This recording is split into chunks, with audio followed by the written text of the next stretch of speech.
Huwag mong isiping dahil pinakasalan ka ng anak ko ay naging tao ka na, Flor. Isang ligaw na aso ka lang na pinulot namin sa kalsada. At ngayon, oras na para makita mo kung gaano ka kawalang halaga sa lalaking inakala mong sasagip sa'yo. Ang boses ni Doña Imelda ay parang latigo na humahagupit sa katahimikan ng malawak na sala. Kasabay nito ay ang paglipad ng isang makapal na sobre na tumama sa dibdib ni Flor bago nagkalat ang mga litrato sa sahig sa ibabaw ng mga mamahaling riles na kapapahid lang niya ng wax. Dahan-dahang ibinaba ni Flor ang kanyang mga kamay. Ang mga kamay na 3 gabi nang hindi nakakatikim ng pahinga. Ang kanyang mga daliri ay tadtad ng mga paltos. Ang ilan ay pumutok na at nagiiwan ng maliliit na bahid ng dugo sa puting tela ng huling kurtinang isinasabit niya. Mahigit 100 mabibigat na kurtina ang mag-isa niyang nilaban, kinuskos at pinlansa para lamang makatipid ang pamilya sa bayad sa professional cleaners, gaya ng mariing utos ng kanyang biyenan. Ginawa niya yon nang walang reklamo. Iniisip na ang bawat patak ng pawis ay alay niya para sa ikaliligaya ni Kenichi sa bago nilang mansyon. Ngunit ang mga litratong nasa paanan niya ay nagsasabi ng ibang kwento. Sa bawat kislap ng papel, nakikita niya ang kanyang asawa. Ang lalaking ipinangako siyang iingatan habang buhay, na nakayakap sa isang babaeng nagngangalang Amara. Masaya sila sa isang resort na ang presyo ng isang gabi ay sapat na para buhayin ang isang pamilya sa loob ng 1 taon. Habang si Flor ay nagpapakapira-piraso sa gawaing bahay, si Kenichi ay nagpapakasasa sa init ng ibang katawan. "Mommy, what is this?" Halos pabulong na tanong ni Flor. Ang kanyang boses ay nanginghinig sa pagitan ng pagod at nagbabadyang paghikbi. "Don't call me mommy, hindi kita anak," bulyaw ni Doña Imelda habang hinihigpitan ang pagkakahawak sa kanyang mamahaling abaniko. "Utang mo sa amin ang buhay mo, Flor. Kung hindi dahil sa awa namin, nabulok ka na sa ampunan. Kaya kung lumalabas man si Kenichi para makipagkita kay Amara, karapatan niya yon. Isang investment si Amara para sa kumpanya, hindi tulad mo na palamunin lang. Manahimik ka at tanggapin mo ang lahat dahil iyan ang bayad mo sa utang na loob na kailanman ay hindi mo mababayaran." Nanigas ang buong katawan ni Flor. Ang hapdi ng kanyang mga sugat sa kamay ay walang-wala kumpara sa unti-unting pagkadurog ng kanyang puso. Tiningnan niya ang huling kurtinang isinabit niya, isang puting-puting tela na ngayon ay may mansa na ng kanyang sariling dugo. Ang mansang iyon ay parang simbolo ng kanyang pagsasama kay Kenichi. Malinis sa paningin ng iba, ngunit puno ng lihim na pagdurusa sa likod ng mga saradong pinto. Nang gabing iyon, bumukas ang pinto at iniluwa si Kenichi. Walang bakas ng pagsisisi sa kanyang mga mata, tanging pagmamadali at iritasyon. Hindi niya man lang tiningnan ang namamagang mga mata ng asawa. Inilapag niya ang isang folder sa harap ni Flor, kasabay ng malamig na titig. "Honey, I need you to sign this. Insurance policy ito para sa future nating dalawa. You know how busy I am sa Alteza Group? Kailangan nating masiguro ang lahat," sabi ni Kenichi sa tono ng boses na dati ay napapagaan sa loob ni Flor. Ngunit na yon ay tila tunog ng isang mambubudol. Dahil sa sobrang pagod at sa pagnanais na maniwala pa rin na may natitira pang pagmamahal ang asawa, kinuha ni Flor ang panulat. Ang bawat galaw ng kanyang daliri ay nagdudulot ng kirot. Ngunit pinirmahan niya ang dokumento nang hindi binabasa ang maliliit na letra sa ibaba. Ang kanyang tiwala, ang huling bagay na ibinigay niya ng buo sa lalaking ito. Ngunit ang makuha ni Kenichi ang folder, isang mapait na ngiti ang sumilay sa kanyang mga labi. Hindi ito ngiti ng pasasalamat, kundi ngiti ng isang taong nakalaya na sa isang pasanin. "Thank you, Flor. At least, bago ka umalis sa buhay ko, naging kapakipakinabang ka rin sa wakas." Wika ni Kenichi habang tinitingnan ang pirma nito. "Anong ibig mong sabihin?" tanong ni Flor. Ang kanyang puso ay nagsisimulang tumibok ng mabilis dahil sa kaba. Iniharap ni Kenichi ang huling pahina ng dokumento. Hindi yon insurance policy. Iyon ay isang promissory note para sa isang utang na nagkakahalaga ng 5 milyong peso at ang pangalan ni Flor ang nakasaad na nag-iisang garantor. "This is your exit fee, Flor." Sabi ni Mami, masyado kang naging pabigat sa pamilyang ito. Na yung pirmahan na ang lahat, hindi na ako ang mananagot sa perang inilabas ko para sa mga kumpanya ko. Ikaw na ang may utang yan sa bangko. At bukas na bukas din, asahan mo ang mga papeles ng annulment. Ayoko nang makakita ng basurang tulad mo sa mansyong ito. Tumigil ang mundo ni Flor. Ang mga bintanang kakatapos lang niyang bihisa ng magagandang kurtina ay tila naging mga rehas na nagkukulong sa kanya sa isang madilim na hukay. Sa labas, nagsisimulang pumatak ang ulan na tila nakikiramay sa bawat luhang pilit na kumakawala sa kanyang mga mata. Hanggang kailan nga ba kayang magtiis ng isang pusong sadyang mapagmahal?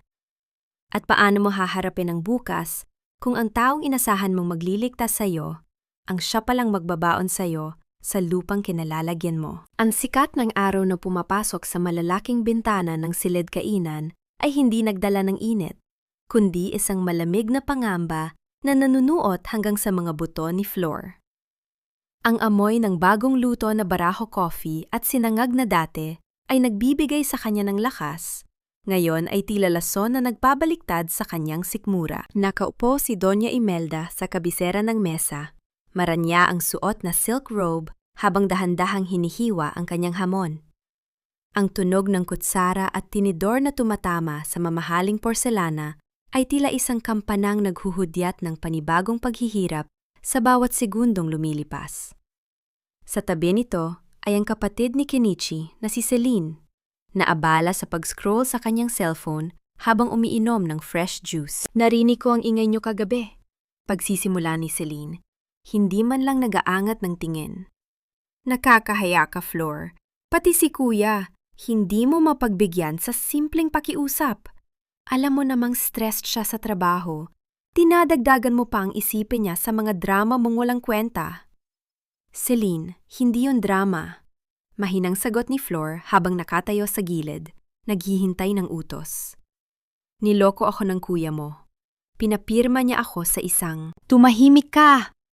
putol ni Doña Imelda sabay bitaw ng kanyang tinidor.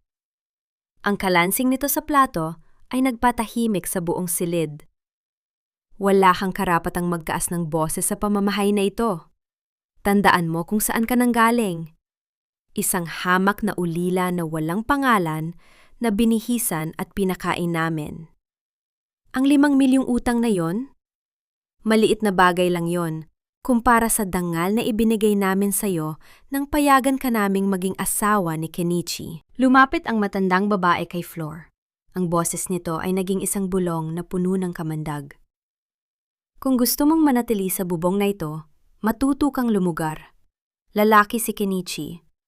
Natural lang na maghanap siya ng libangan sa labas, lalo na't hindi mo man lang siya mabigyan ng anak. Si Amara ang kailangan niya ngayon para sa mga koneksyon sa negosyo. Ikaw? Mananatili kang asawa sa papel, tagapangalaga ng bahay na ito, at tagasunod sa lahat ng sasabihin ko. Yan ang utang na loob mo sa amin." Ramdam ni Flor ang pait na dumaraloy sa kanyang lalamunan. Gusto niyang sumigaw, gusto niyang tumakbo papalayo. Ngunit ang bawat hakbang niya ay tila nakakadena sa takot na baka totoong wala siyang patutunguhan. Ang imahe ng kanyang mga magulang na hindi niya nakilala ay tila isang malabong anino na nagpapaalala sa kanya ng kanyang kalungkot-lungkot na katayuan. Sa kalagitnaan ng tensyon, ang katahimikan ay nabasag ng tunog ng marahas na pagbukas ng pangunahing pinto. Ang yabag ng mga takong na tila nagmamay-ari ng buong mundo ay umalingaw-ngaw patungo sa silid kainan. Pumasok si Amara. Suot ang isang mapangahas na pulang bestida, bitbit ang ilang malalaking shopping bags. Kasunod niya si Kenichi na tila isang asong sunod-sunuran, may bitbit pang ibang gamit ng babae. Hindi man lang nag-atubili si Amara na lumapit kay Doña Imelda at humalik sa pisngi nito, habang si Flor ay tila isang estatwa na hindi nila nakikita. "Hi, Mommy! Look what Kenichi bought me!" Masayang wika ni Amara, sabay pakita ng isang diamond bracelet na kumikislap sa ilalim ng chandelier. "By the way, I'm so tired. masyadong malayo ang biyahe namin mula sa resort. Tumingin si Amara kay Flor, isang mapanuyang ngiti ang gumuhit sa kanyang mga labi. Oh, andito ka pala, Flor. Can you bring my bags upstairs? Make sure to be careful. Mahal ang mga laman yan. Hindi makapaniwalang tiningnan ni Flor si Kenichi. Umaasang magtatanggol ito. Ngunit iniwas lamang ng kanyang asawa ang tingin. Sa halip, lumapit si Kenichi kay Flor at bumulong. Sapat lang para sila lang ang makarinig. Gawin mo na lang ang sinasabi niya, Flor. Ayaw nating magkaroon ng eksena rito. Bukod sa utang mo, tandaan mo na hawak ko ang tanging paraan para mahanap mo ang totoong pamilya mo. Don't test my patience. Parang isang malamig na tubig na ibinuhos kay Flor ang huling banta ni Kenichi. Ang pag-asa niyang mahanap ang kanyang pinagmulan, ang tanging pangarap na nagpapanatili sa kanya sa piling nito, ay ginagamit na ngayon bilang armas laban sa kanya. Dahan-dahang kinuha ni Flor ang mga shopping bags, ang bigat nito ay tila pasan ang buong mundo. Ngunit ang totoong bigat ay nang marinig niya ang susunod na hiling ni Amara habang ito ay papaakyat sa hagdanan. Kenichi, babe, I really like the master's bedroom. Iyong may malaking balcony at tanawang garden, sabi ni Amara sa isang malambing ngunit nakakadiring tono. Doon ko gustong matulog mula ngayon. I'm sure Flor wouldn't mind moving to the guest room near the kitchen, right? Mas bagay sa kanya doon, mas malapit sa trabaho niya. Huminto si Flor sa gitna ng hagdanan, ang kanyang mga kamay ay nanginginig sa hawak na mga bag. Ang silid na yon, ang silid na 7 taon niyang inalagaan, kung saan nakatago ang lahat ng kanyang mga pangarap at alaala, ay balak kunin ng babaeng sumira sa kanyang buhay. Of course, Amara. Kung saan mo gusto, doon tayo. Sagot ni Kenichi nang walang pag-aalinlangan. Nilingon ni Flor si Amara na ngayon ay nasa tapat na niya. Ang babae ay huminto at tinitigan siya ng mata sa mata. Isang malisyosong kislap ang makikita sa kanyang paningin habang iniaabot ang isang susi. Well, ano pang tinitingin-tingin mo? Iligpit mo na ang mga gamit mo ron. Gusto ko, pagbalik ko galing sa shower, wala na kahit isang bakas mo sa silid na yon. Hindi mo ba narinig ang sinabi ni Amara? Iimpake mo na ang mga gamit mo at lumabas ka na sa kwartong yan. Ngayon din. Ang boses ni Kenichi ay walang bahid ng pag-aalinlangan habang nakatayo siya sa pintuan ng silid na 7 taon nilang pinagsaluhan. Pinanood niya si Flor na nanginginig ang mga kamay habang inilalagay ang ilang piraso ng damit sa isang luma at kupas na maleta. Ang bawat tiklop ng tela ay tila isang piraso ng kanyang buhay na itinatapon na lamang sa basurahan. Wala pang 1 oras ang nakalipas, hindi lang ang silid ang kinuha sa kanya. Matapos iyakyat ni Flor ang mga gamit ni Amara, muling nagpatawag ng pagtitipon si Doña Imelda sa sala. Doon, sa harap ng lahat ng katulong at ilang kamag-anak na nakatira sa mansyon, formal na binasa ang desisyon.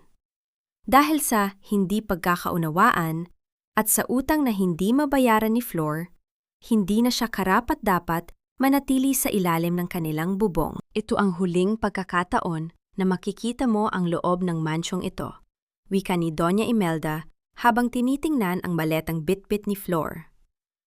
Huwag kang magtatangkang kumuha ng kahit anong hindi mo pag-aari. Baka mabulok ka sa kulungan bago mo pa mahanap ang sinasabi mong pamilya. Nang lumabas si Flor sa malaking gate ng mansyon, ang sikat ng araw ay biglang naglaho. Pinalitan ng makulimlim na langit na tila nakikiramay sa kanyang nararamdaman. Ngunit ang mas masakit kaysa sa dilim ng langit ay ang mga matang nakatingin sa kanya mula sa labas. Ang mga kapitbahay, mga taong dati ay nanginingitian siya, na yon ay nagbubulungan, dala ng balitang ipinagkalat ni Doña Imelda na si Flor daw ay isang magnanakaw at nagtangkang lumayas kasama ang pera ng pamilya. Akala mo kung sinong santa? Manloloko pala. Narinig niyang bulong ng isang babae habang dumadaan siya. Yumuko si Flor. Ang kanyang mga hakbang ay bumibigat sa bawat metrong inilalayo niya sa lugar na inakala niyang tahanan. Wala siyang pera, wala siyang matutuluyan, At ang tanging bitbit niya ay ang bigat ng isang kasalan niyang hindi naman niya ginawa. Kasabay ng paglayo niya ay ang biglang pagbuhos ng malakas na ulan. Ang malamig na patak ng tubig ay humahalo sa kanyang mainit na luha. Ang Maynila, na dati ay puno ng liwanag sa kanyang paningin, ngayon ay naging isang malawak at nakakatakot na labirinto. Ang tunog ng mga sasakyang dumadaan at ang busina ng mga jeep ay tila mga sigaw na nagtataboy sa kanya. Ilang oras na siyang naglalakad. Ang kanyang manipis na tsinelas ay pudpud na at ang kanyang mga paa ay nagsisimulang mamaltos. Ang gutom ay nanunuot na sa kanyang sikmura, ngunit mas matindi ang hapdi ng kanyang kalooban. Sa bawat kislap ng kidlat, nakikita niya ang anino ng kanyang sarili. Isang babaeng nawala ng lahat. Isang pusong sugatan na tila wala ng pag-asang gumaling. Narating niya ang isang madilim na iskinita sa tondo, malayo sa karangyaan ng Forbes Park. Ang bawat post ng ilaw ay pundi, at ang amoy ng estero ay sumasama sa hangin. Sa gitna ng kanyang paglalahad, naramdaman ni Flor ang unti-unting pag-ikot ng kanyang paligid. Ang kanyang mga tuhod ay nanghina, at ang kanyang paningin ay nagsimulang magdilim. Sa kanyang huling sulya bago mawalan ng malay, nakakita siya ng isang maliit na tindahan na may nakasulat na Rosas Labada at iba pa. Ang malabo at dilaw na ilaw mula sa loob ng tindahan ay ang huling bagay na nakita niya bago tuluyang bumagsak ang kanyang katawan sa basang semento. Sa tapat mismo ng pintuan ng Tiangge, ang tunog ng malakas na ulan na tumatama sa yero ang naging huling oyayi sa kanyang pagod na diwa. Doon, sa gitna ng dumi at dilim, tila tinuldukan na ang buhay ni Flor bilang isang asawa at nagsisimula na ang isang kabanatang hindi niya inaasahan. Ang amoy ng sabon at basang tela ang unang bumati sa kamalayan ni Flor nang dahan-dahan niyang idilat ang kanyang mga mata. Hindi ito ang mabangong halimuyak ng mga mamahaling pabango sa mansyon, kundi ang amoy ng simpleng sabong panlaba at ang singaw ng mainit na plansa. Natagpuan niya ang sarili na nakahiga sa isang manipis na katre sa loob ng isang maliit at masikip na silid. Sa paligid niya ay nagtataasan ang mga bundok ng mga damit na nakalagay sa mga basket. Isang matandang babae ang nakaupo sa isang mababang silya, abala sa pagtitiklop ng mga puting sando. Gising ka na pala, Neng, wika ng matanda sa malambing na tinig. Ang kanyang muka ay puno ng mga kulubot na tila mga guhit ng isang mahabang kwento ng pagsisikap. Huwag kang matakot. Nakita-kitang bumagsak sa tapat ng tindahan ko kagabi. Basang-basa ka at nanginginig sa lagnat. Salamat po, Lola, pabulong na sagot ni Flor. Sinubukan niyang bumangon, ngunit naramdaman niya ang matinding hapdi sa kanyang mga kamay. Nakabalot ang mga ito ng malilinis na puting tela. Huwag mo munang pilitin, saway ni Lola Rosa. Nakita ko ang mga sugat mo sa kamay. Mukhang galing ka sa mabigat na trabaho o kaya ay galing sa isang malupit na karanasan. Huwag kang mag-alala. Ligtas ka rito sa Rosas Labada. Kinuha ni Lola Rosa ang isang mainit na kamote mula sa isang maliit na plato at iniyabot ito kay Flor. Ito ang kanilang golden moment. Isang sandali ng payak na kabutihan sa gitna ng malupit na mundo. Kainin mo ito, Ning. Ang tiyan na walang laman ay nagpapahina sa isip. Tandaan mo, ang dangal ng isang tao ay hindi nabubura ng dumi sa damit o ng hirap ng buhay. Hanggat marunong kang maglaba ng sarili mong dumi at tumayo sa sarili mong mga paa, hindi ka talunan.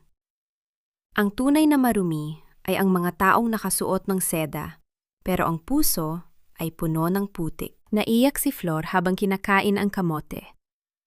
Ito ang unang pagkakataon sa loob ng maraming taon na naramdaman niyang tinanggap siya, hindi dahil sa kanyang pakinabang, kundi dahil sa kanyang pagkatao. Lumipas ang ilang araw. Sa kabila ng hapdi ng kanyang mga sugat, nagpilit si Flor na tumulong sa labada. Ang bawat kuskos ng brush sa maong, ang bawat piga ng tela, at ang mainit na singaw ng plansa ay naging bahagi ng kanyang gamot sa sugatang puso. Sa pagtatrabaho, tila unti-unti niyang nilalaban ang lahat ng pait at sakit na ibinigay sa kanya ni Kenichi at ng kanyang ina. Isang hapon, habang nagpapahinga sila ni Lola Rosa sa harap ng isang maliit at kumukutitap na telebisyon, lumitaw ang mukha ni Kenichi sa balita. Nakasuot ito ng mamahaling Amerikana at nakangiti sa harap ng mga kamera. Ang balita? Kenichi, itinalagang bagong CEO ng isang sangay ng Alteza Group. Nanigas si Flor. Ang lalaking kumuha ng lahat sa kanya, ang lalaking nagnakaw ng kanyang dangal, ay ngayon ay ipinagdiriwang bilang isang matagumpay na negosyante. Ang bawat salita ng papuri sa telebisyon ay tila mga karayom na tumutusok sa kanyang pandinig. Yan ba ang lalaking sumira sa'yo? Tanong ni Lola Rosa, tila nababasa ang katahimikan ni Flor. Hindi sumagot si Flor. Ngunit ang kanyang mga mata ay nag-aapoy sa isang bagong uri ng determinasyon. Hindi na ito luha ng pagdurusa, kundi apoy ng panimingil.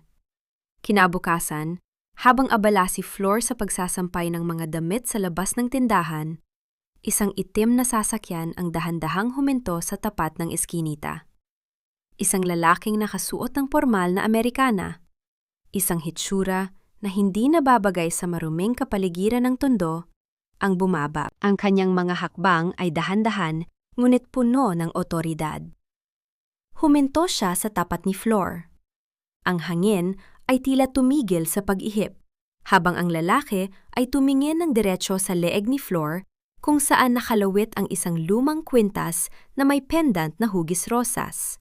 Ang tanging alaala na iniwan sa kanya ng kanyang tunay na magulang bago siya napunta sa ampunan.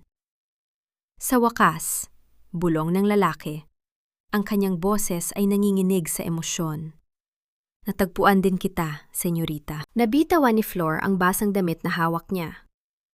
Ang lagaslas ng tubig mula sa damit na tumama sa semento, ang tanging tunog na bumasag sa katahimikan. Sino ang lalaking ito? At bakit niya tinawag si Flor sa isang titulong kailanman ay hindi niya naisip na mapapanya? Senyorita Flor, mahigit 2 dekada ka naming hinanap ng iyong ama. Sa wakas, ang rosas ng mga Alteza ay muling nagbalik. Ang mga salitang ito mula sa lalaking nagpakilalang Attorney Valderrama ay tila isang malakas na kulog na yumanig sa buong pagkatao ni Flor. Nanatili siyang nakatayo sa gitna ng init ng sikat ng araw. Ang kanyang mga kamay na basa pa sa sabon ay nanginginig habang nakahawak sa kanyang dibdib kung saan nakatago ang lumang kwintas. Dinala ni Lola Rosa si Attorney Valderrama sa loob ng maliit at masikip na tiangge. Doon, sa gitna ng amoy ng malinis na labada, inilatag ng abogado ang isang itim na folder. Naglalaman ito ng mga lumang larawan.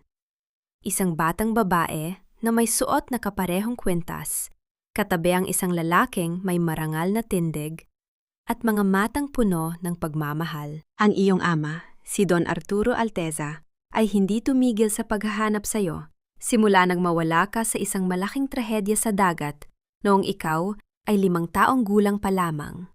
Paliwanag ng abogado, ang boses ay puno ng pait at galak.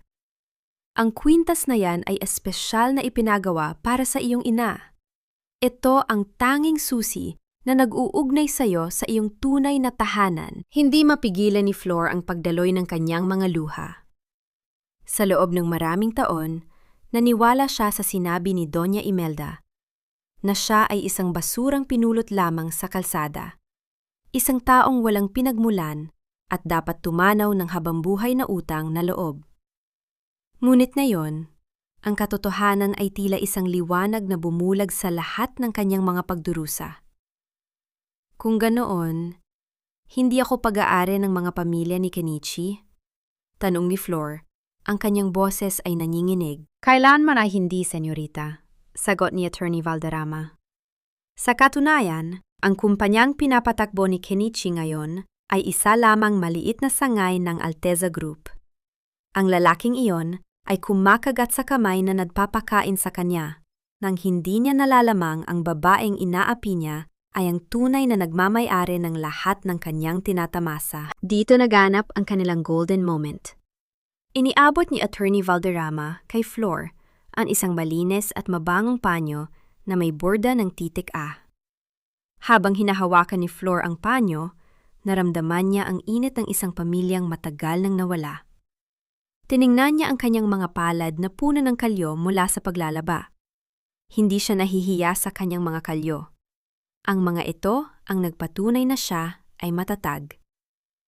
Ngunit ang hapdi ng katotohanan na alam ni Kenichi, o kahit man lang ay may hinala siya sa kanyang pagkatao habang ginagawa siyang alipin, ang mas lalong nagpaugong sa galit sa kanyang dibdib. Gusto mo na bang makita ang iyong ama? Tanong ng abogado. Huminga ng malalim si Flor. Tiningnan niya ang kanyang refleksyon sa isang lumang salamin sa loob ng tiyangge. Nakita niya ang isang babaeng sugatan, pagod at minaliit. Hindi pa sa ngayon, attorney. Ayokong bumalik sa aking ama bilang isang biktima. Gusto kong bumalik sa kanya bilang isang alteza na naglinis ng sarili niyang pangalan. Binuksan ni Attorney Valderrama ang isa pang bahagi ng folder. Kung ganoon, dapat mo itong makita.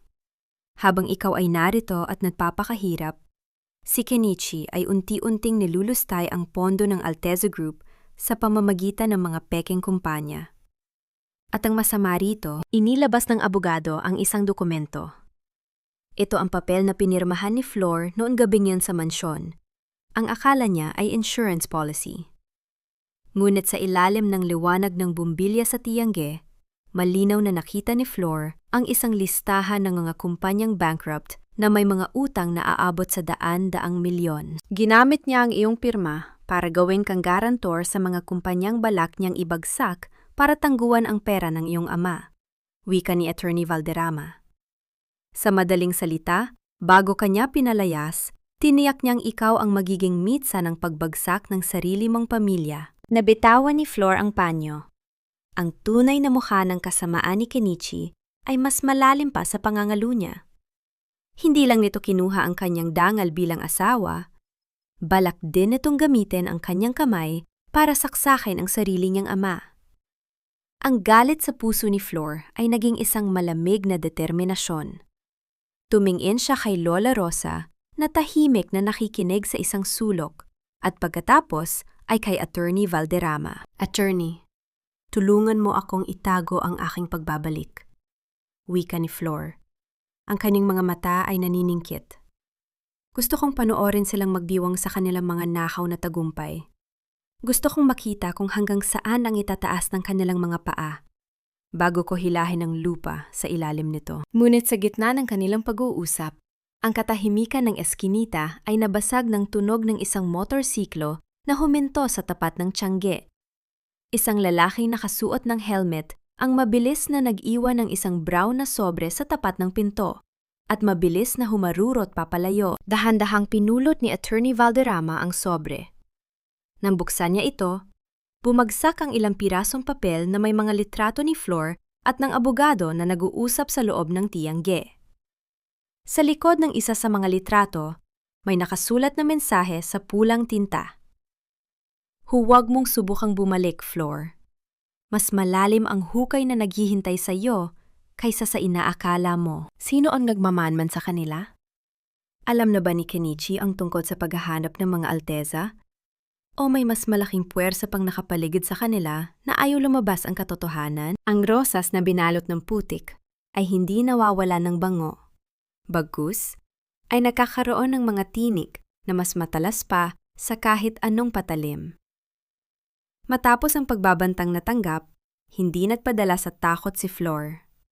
Sa tulong ni Attorney Valderrama, isang gabi ay dinala siya sa isang lihim at pribadong mansyon sa labas ng lungsod. Ang paligid ay nababalot ng katahimikan.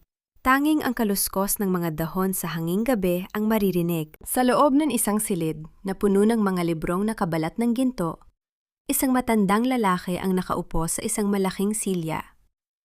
Nang bumukas ang pinto, dahan-dahang tumayo si Don Arturo Alteza. Ang kanyang mga mata, na dati ay puno ng kapangyarihan, ngayon ay naglalaboy sa luhang matagal ng kinimkim. Anak ko. Ang boses ng matanda ay nanginginig.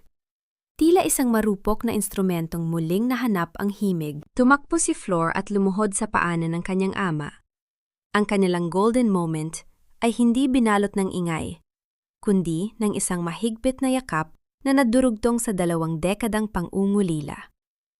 Hinawakan ni Don Arturo ang mga kamay ni Flor, ang mga kamay na puno ng kalyo at sugat mula sa paglalaba at paglilinis ng mansyon ng mga kaaway. Patawarin mo ako, Flor. Patawarin mo ako dahil hinayaan kitang magdusa sa kamay ng mga taong iyon. Hagulgol ng matanda. Ama, huwag po kayong humingi ng tawad. Wika ni Flor habang pinapahid ang luha ng ama gamit ang kanyang magaspang na hinlalaki. Ang bawat sugat na ito ang nagpaalala sa akin na ako ay isang alteza. Hindi ako natalo. Natuto lang akong lumaban sa paraang hindi nila inaasahan. Sa gabing iyon, sa loob ng silid na iyon, nabuo ang isang plano. Isang plano na hindi lamang tungkol sa pera, kundi tungkol sa pagbawi ng dangal. Gusto ni Kenichi ng kapangyarihan? Ibibigay natin sa kanya iyon, wika ni Flor. Ang kanyang boses ay naging malamig at direkta. Gusto niyang maging hari ng Alteza Group? Hahayaan nating umakyat siya sa pinakamataas na trono. Para mas masakit ang kanyang pagbagsak, sa sumunod na 2 linggo, si Flor ay sumailalim sa isang masusing pagbabago. Hindi lamang ito tungkol sa mga mamahaling damit o pagsasaayos ng buhok. Ito ay tungkol sa pagbabalik ng kanyang tala sa negosyo na likas sa kanyang dugo. Habang nasa ilalim ng pangangalaga ni Lola Rosa, na dinala na rin nila sa isang ligtas na lugar, ay unti-unting hinubog ni Flor ang kanyang bagong pagkakakilanlan. Gagamit siya ng isang alias. Siya ang magiging kinatawan ng isang misteryosong offshore investment firm na nagngangalang AR Holdings, na hango sa kanyang pangalang Alteza Rosa. Samantala, sa kabilang bahagi ng lungsod, si Kenichi ay nagsisimulang kabahan. Ang 5 milyong piso na kinuha niya mula kay Flor ay nagamit na niya para bayaran ang ilan sa kanyang mga utang. Ngunit ang mga kumpanyang itinatag niya sa ilalim ng pangalan ni Flor ay nagsisimula ng gumuho. Kailangan niya ng bagong pondo, isang malaking capital, para isalba ang kanyang posisyon bilang CEO. Mommy, kailangan nating makahanap ng investor. Inis na wika ni Kenichi habang naglalakad pabalik-balik sa sala ng kanilang mansyon. Kung hindi, malalaman ng board na naglalabas ako ng pondo para sa mga personal nating gastusin. Huwag kang mag-alala, anak, sagot ni Doña Imelda habang humihigop ng tsaa. Narinig ko na may isang malaking kumpanya mula sa labas ng bansa ang naghahanap ng mapagtatambalan dito sa Pilipinas. Ang kailangan mo lang gawin ay ipakita na ikaw ang pinaka-stable na opsyon. Eksakto sa sandaling iyon, ang cellphone ni Kenichi ay nagkaroon ng isang abiso. Isang email mula sa isang hindi kilalang sender, ngunit may selyo ng isang prestihiyosong legal firm. Binasa ni Kenichi ang nilalaman ng email, at dahan-dahang gumuhit ang isang mapanuring ngiti sa kanyang mga labi. Mommy, tignan mo ito, wika ni Kenichi. Ang kanyang boses ay puno ng kasabikan. Isang kinatawan mula sa AR Holdings ang gustong makipagkita sa akin. Balak nilang mag-invest ng $50 milyong sa aking proyekto. Ito na ang hinihintay natin. Hindi alam ni Kenichi na sa kabilang dulo ng linya, si Flor ay nakatayo sa tapat ng isang malaking bintana sa opisina ni Attorney Valderrama. Pinapanood ang mga ilaw ng lungsod. Hawak niya ang isang baso ng tubig, at ang kanyang paningin ay nakatuon sa direksyon ng mansyong dating niyang kinulungan. Ang bawat hakbang ni Kenichi ay dahan-dahang pumapasok sa bitag na inihanda ni Flor. Ang pain ay nailatag na, at ang kumpas ng paghihigante ay nagsisimula na sa isang simpleng mensahe. Kagatin mo ang pain, Kenichi, bulong ni Flor sa hangin. Dahil sa sandaling lumagda ka sa kontratang yan, hindi lang pera ang mawawala sa iyo, kundi ang bawat hininga ng kalaya ang tinatamasa mo ngayon. Ang akala mong ginto na sasagip sa iyong karangalan ay siya palang magiging tanikala na magbabalik sa iyo sa putik na kinalimutan mo na. Ang marangyang ballroom ng Grand Plaza Hotel ay punong-puno ng kislap ng mga kristal na chandelier at ang halimuyak ng mga mamahaling bulaklak. Naroon ang lahat ng malalaking pangalan sa mundo ng negosyo, suot ang kanilang pinakamagagandang Amerikana at bestida.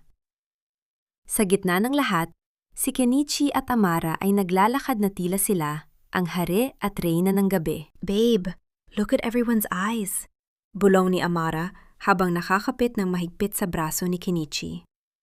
"Alam nilang tayo ang susunod na itatampok sa business magazines? Imagine, once the AR Holdings deal is signed, we can finally buy that villa in Spain." "Huwag kang mag-alala, Amara. I will make sure we get everything we want," sagot ni Kenichi. Ang kanyang dibdib ay busog sa yabang. "Iyong basurang si Flor? Siguro ay nabulok na yon sa kung saang estero. Hindi niya kailanman mapapantayan ang ngarating ko." Eksaktong sa sandaling iyon, ang musika sa ballroom ay tila humena at ang lahat ng atensyon ay natuon sa malaking pinto. Isang babae ang pumasok. Dahan-dahan ang bawat hakbang na tila pagmamay-ari niya ang bawat pulgada ng sahig na kanyang tinatapakan. Nakasuot siya ng isang mahabang itim na bestida na gawa sa seda, walang alahas, maliban sa isang lumang kwintas na may pendant na rosas na bahagyang nakatago sa kanyang dibdib.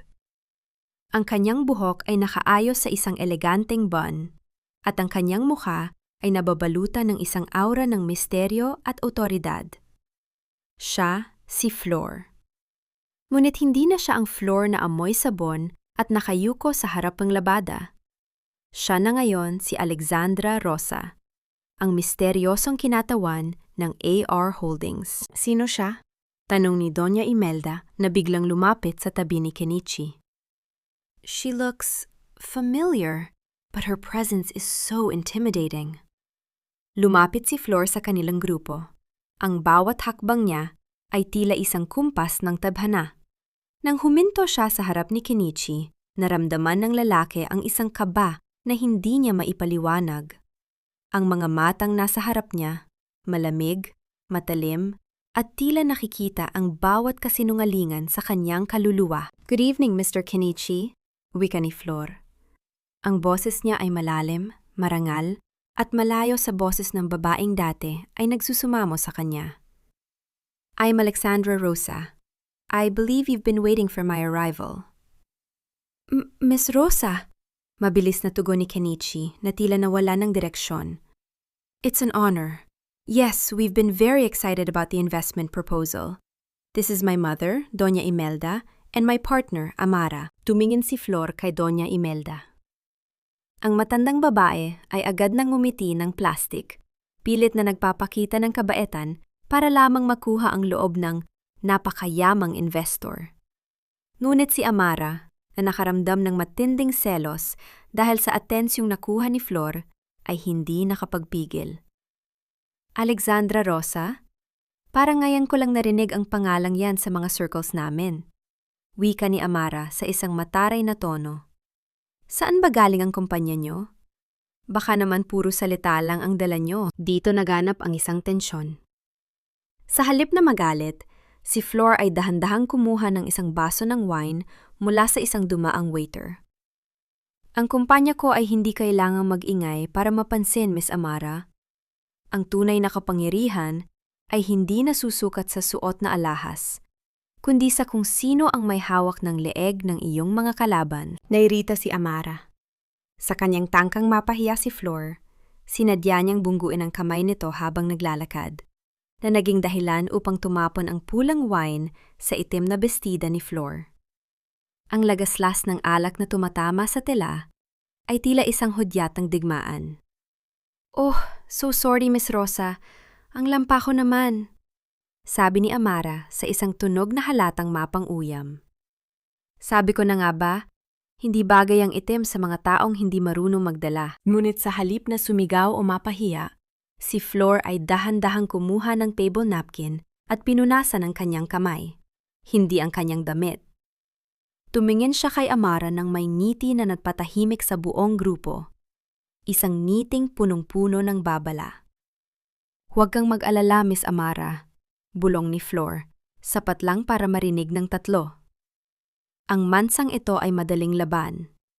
Ngunit ang mansa sa inyong mga pangalan, iyon ang kahit anong sabon ay hindi kayang alisin." Nanigas si Kenichi.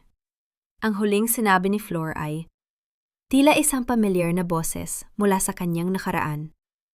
Pinagmasdan niyang mabuti ang mukha ng babae sa ilalim ng maliwanag na ilaw. Ang bawat kurba ng labi, ang bawat kislap ng mata, tila may isang anino ng babaeng pinalayas niya sa gitna ng ulan. "Wait, Flor?" bulong ni Kenichi. Ang boses ay nanginghinig sa pagitan ng duda at takot. Tumingin si Flor ng diretso sa kanyang mga mata. "Sino si Flor, Mr. Kenichi? Ang asawang ginawa mong alipin? O ang babaeng magtuturo sa iyo kung ano ang tunay na kahulugan ng pagkatalo?" Hindi sumagot si Flor ng diretso. Sa halip, tinalikuran niya sila at naglakad patungo sa kabilang panig ng ballroom, kung saan naghihintay si Attorney Valderrama. Iniwan niyang nakatulala si Kenichi, habang si Amara ay nanggagalaiti sa galit, at si Doña Imelda ay nagsisimulang kabahan. Sino nga ba ang babaeng ito? At bakit ang pakiramdam ni Kenichi ay tila siya ang biktima? Nadahan-dahang kinakain ng isang leon na siya rin ang nag-alaga. Huwag mong hayaang lamunin ng takot ang pagkakataong ito, Kenichi. Ang 50 milyong dolyar ay hindi lumalapit sa mga taong nag-aalinlangan. Kung gusto mong manatili sa itaas, kailangan mong matutong sumugal ng malaki. Ang boses ni Flor, na kilala na ngayon bilang Alexandra Rosa, ay parang isang matamis na kanta na puno ng lason habang nakaupo siya sa kabisera ng isang mahabang lamesa sa loob ng isang pribadong conference room. Sa harap niya, si Kenichi ay pawisan ng noo. Hawak ang isang mamahaling bulpen na tila ba tadhana niya ang nakasalalay sa dulo nito. Isang linggo nang nakalipas simula ang engrandeng ball at ang pagdududa ni Kenichi ay natalo ng kanyang matinding kasakiman. Ang kumpanya niya ay nasa bingit ng pagbagsak dahil sa mga nakaw na pondo. At ang alok ni Alexandra ang tanging salbabida na nakikita niya. "Miss Rosa, ang kontratang ito, nakasaad dito na kailangang ang lahat ng personal na asset ko at ang reserve funds ng Alteza branch ay magsilbing collateral." Wika ni Kenichi, ang boses ay nanginginig. "Masyadong malaking risk ito para sa amin." "Risk?" Tumawa si Flor ng mahina, isang tunog na tila pagkiskis ng kristal. "Ang risk ay ang pananatili mo sa mundong ito nang walang pera. Pinili mo ang daang ito, Mr. Kenichi. Ibinibigay ko sa iyo ang susi ng kaharian, ngunit kailangan mong ipakita sa akin na seryoso ka." Dito naganap ang isang madilim na golden moment. Inabutan ni Flor si Kenichi ng isang baso ng malamig na tubig. Nang magdikit ang kanilang mga daliri, saglit na natigilan si Kenichi. Ang lamig ng balat ni Alexandra ay nagpaalala sa kanya ng mga gabing pinalalamig niya ang loob ni Flor noon. Ngunit agad niyang itinigil ang pag-iisip. Ang kasakiman niya ay mas matindi kaysa sa anumang alaala. "At isa pa," dagdag ni Flor habang dahan-dahang naglalakad sa likuran ni Kenichi, ang kanyang mga yabag sa carpet ay tila isang maninila na paikot-ikot sa kanyang biktima. "Gusto ko na ang mga taong hahawak sa proyektong ito ay ang mga pinagkakatiwalaan mo. Iyong mga kamag-anak mo sinasabi mong eksperto. Bigyan natin sila ng mga posisyon. Gusto kong ang tagumpay na ito ay manatili sa inyong pamilya." Ito ang huling pin. Alam ni Flor na sa oras na ipasok ni Kenichi ang kanyang mga gahaman na kamag-anak sa kumpanya, mas madali niyang mapapatunayan ang sabwatan at tamo o embezzlement na ginagawa nila sa Alteza Group. "Talaga? Maaari ko silang ipasok lahat?" tanong ni Kenichi. Ang mga mata ay nagliwanag. "May 10 akong pinsan at yuhin na matagal ko nang gustong bigyan ng pwesto. Salamat, Miss Rosa. Napakabuti niyo." "Napakabuti ko nga," sagot ni Flor. Ang kanyang mga mata ay nananatiling malamig habang pinapanood niyang ilapat ni Kenichi ang bolpen sa papel. Ang paggasgas ng tinta sa dokumento ay tila tunog ng isang hatol na isinusulat sa kasaysayan. Matapos ang pirmahan, agad na kumilos ang pamilya ni Kenichi. Sa loob lamang ng ilang araw, ang opisina ay napuno ng kanyang mga kamag-anak na walang alam sa negosyo, kundi ang maglustay ng pera. Doña Imelda ay abala na rin sa pagbili ng mga bagong sasakyan at alahas, gamit ang advance na pundong ibinigay ni Alexandra. Nang hindi nila nalalamang, ang bawat sentimo ay may kaakibat na resibo na itinatago ni Attorney Valderrama. Habang nagdiriwang ang pamilya sa isang mamahaling restaurant, si Flor ay nasa isang madilim na silid, kasama ang mga THAM2 o private investigators. Sa harap nila ay ang mga screen na nagpapakita ng bawat ilegal na transaksyong ginagawa ni Kenichi, ang paglilipat ng pera sa mga ghost companies, at ang pagtanggap ng mga suhol mula sa mga pekeng supplier. Napakabilis nila, attorney, wika ni Flor, habang tinitingnan ang isang dokumento kung saan nakapirma ang lahat ng 10 kamag-anak ni Kenichi sa isang illegal na disbursement. Ang kasakiman ay talagang bumubulag sa tao. Akala nila ay nanalo na sila. Malapit na ang takdang panahon, senyorita, sagot ni Attorney Valderrama. Ang huling proyekto, ang Mega Mall Development, ang magiging huling pako sa kanilang kabaong. Kailangan lang nating mapapirma si Kenichi sa Final Investment Bond kung saan isasangla niya ang huling sentimong natitira sa kanilang pamilya. Kinabukasan, dinala ni Flor ang huling dokumento kay Kenichi. Ang kapal ng papel na ito ay tila bigat ng isang buhay. Ito na ang huling hakbang, Kenichi, sabi ni Flor. Ang kanyang boses ay puno ng pang-uudyok. Kapag pinirmahan mo ito, ang buong pondo ng AR Holdings ay ibubuhos na sa inyo. Pero kailangan ko ang lahat ng natitirang ari-ariya ng mommy mo bilang garanteya. Isang formalidad lang ito bago ang malaking payoff. Nag-aalangan si Kenichi.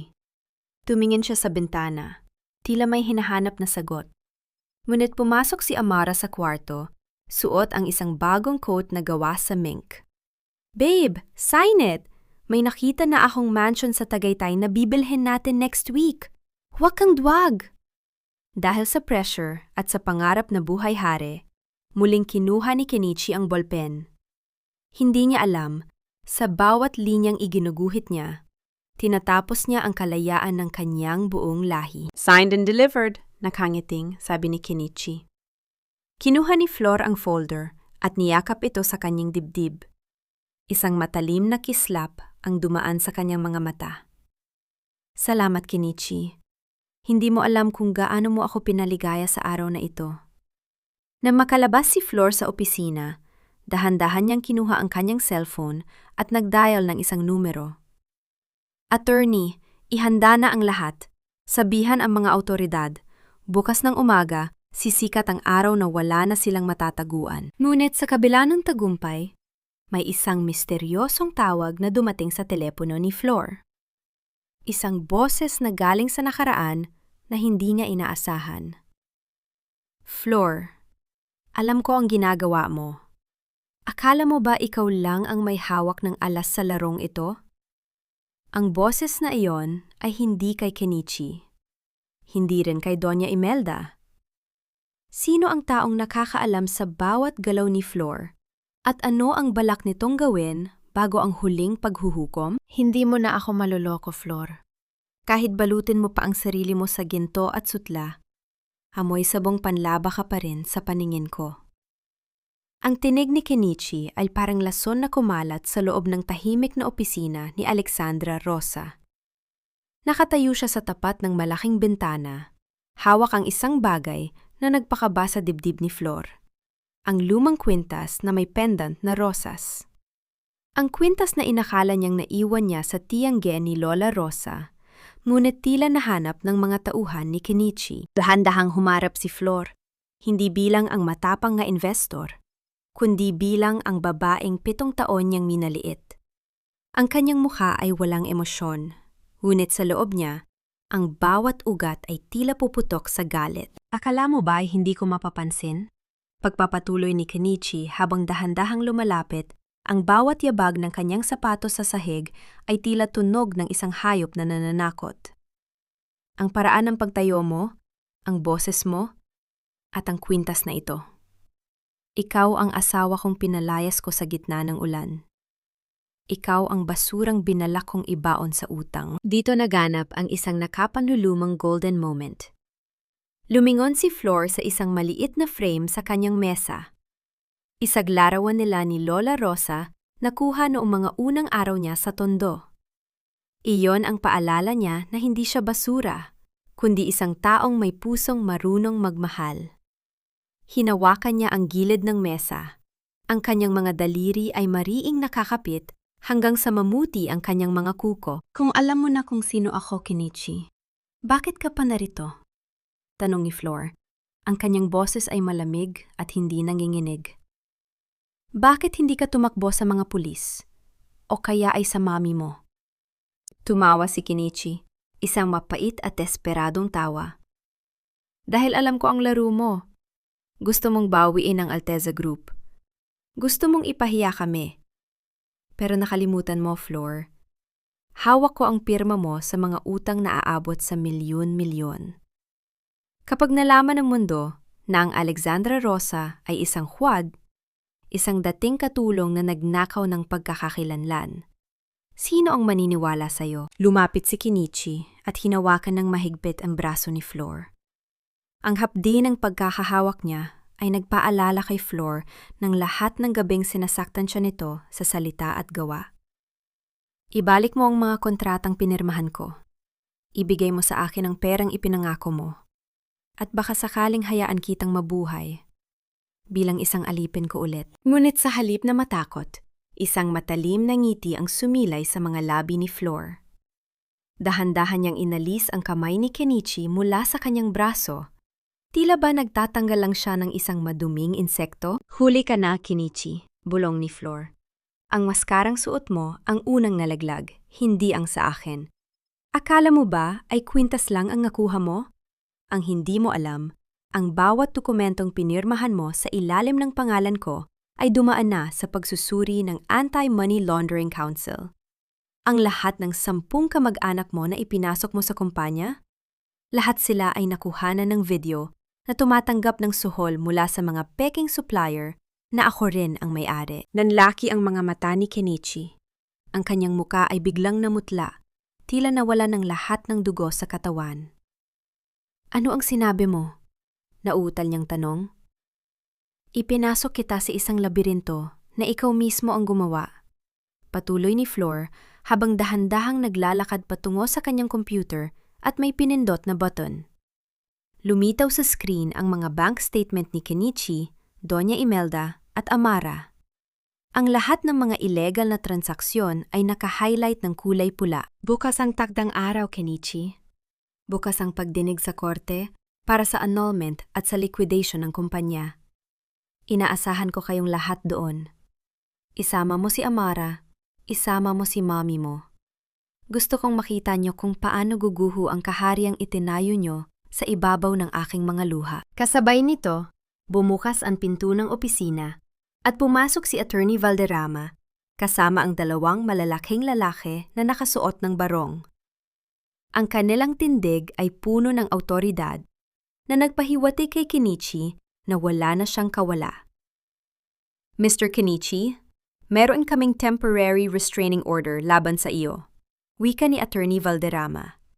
Bawal ka nang lumapit sa senyorita at bawal mo nang pasukin ang kahit anong gusali na pag-aari ng Alteza Group. Nanginginig sa galit at takot, itinapon ni Kenichi ang kwintas sa sahig. Ang lagitik ng metal na tumama sa semento ay umalingaw-ngaw sa buong silid. Hindi pa tapos ito, Flor! Hinding-hindi ako papayag na matalo ng isang tulad mo! Nang makalabas si Kenichi, dahan-dahang pinulot ni Flor ang kanyang kwintas. Pinagmasdan niya ang pendant na rosas, may kaunting gasgas, ngunit nananatiling buo. Tapos na ang pagtatago, attorney, wika ni Flor habang isinusuot muli ang kwintas. Bukas, ibabalik ko ang tunay na kulay ng rosas sa pamilyang ito. Ngunit sa labas ng gusali, habang papasok si Kenichi sa kanyang sasakyan, isang madilim na anino ang naghihintay sa kanya sa loob. Isang boses na puno ng galit ang bumati sa kanya. Nalaman na niya, di ba? Tanong ng misteryosong boses. Sabi ko sa'yo, huwag mo siyang maliitin. Ngayon, kailangan nating gawin ang huling hakbang bago mag-umaga. Walang dapat makarating sa korte bukas, buhay man o patay. Sino ang kasabot ni Kenichi na mas higit pa ang galit kay Flor? At ano ang madilim na balak nila sa huling gabi bago ang paghuhukom? Huwag po kayong maniniwala sa babaeng yan. Kagalang-galang na hukom. Siya ang sumira sa pamilya namin. Siya ang nagnakaw ng pondo ng kumpanya. At ngayon ay nagpapanggap na biktima. Ang boses ni Doña Imelda ay pumailan lang sa loob ng malamig at seryosong silid ng korte. Hawak niya ang isang puting panyo. Panakanakang pinapahid ang mga luhang wala namang basa. Habang ang kanyang katawan ay tila nanginginig sa sakit. Sa tabi niya, si Kenichi ay nakaupo ng tuwid. Suot ang kanyang pinakamahal na Amerikana. Pilit na pinapanatili ang anyo ng isang inosenteng negosyante. Nakatayo naman si Flor sa kabilang panig. Walang kibo, walang luha. Ang kanyang mukha ay parang isang marmol na estatwa, matatag at hindi natitinag. Nakasuot siya ng isang simpleng asul na terno, ang kulay ng langit bago ang isang malakas na bagyo. Attorney, meron pa ba kayong ibang ebidensya? Tanong ng hukom. Ang kanyang boses ay malalim at nagbibigay ng bigat sa bawat salita. Tumayo ang abogado ni Kenichi, isang lalaking kilala sa pagiging madulas at tuso. Opo, Your Honor. Narito ang dokumentong pinirmahan mismo ni Flor. Isang pag-amin na siya ang garantor ng mga utang na nagkakahalaga ng 50 milyong piso. Paano siya magiging biktima kung siya mismo ang nabaon sa utang dahil sa kanyang maling pamamahala? Isang mahinang bulungan ang kumalat sa loob ng korte. Ang mga tao sa gallery ay nagsimulang tumingin kay Flor nang may panghuhusga. Ngunit sa gitna ng ingay, isang maliit na detalye ang nakita ni Flor. Isang golden moment na tanging siya lang ang nakapansin. Sa dulo ng mesa ng kanyang mga kalaban, nakita niya ang kanyang lumang hairpin na suot-suot ni Amara.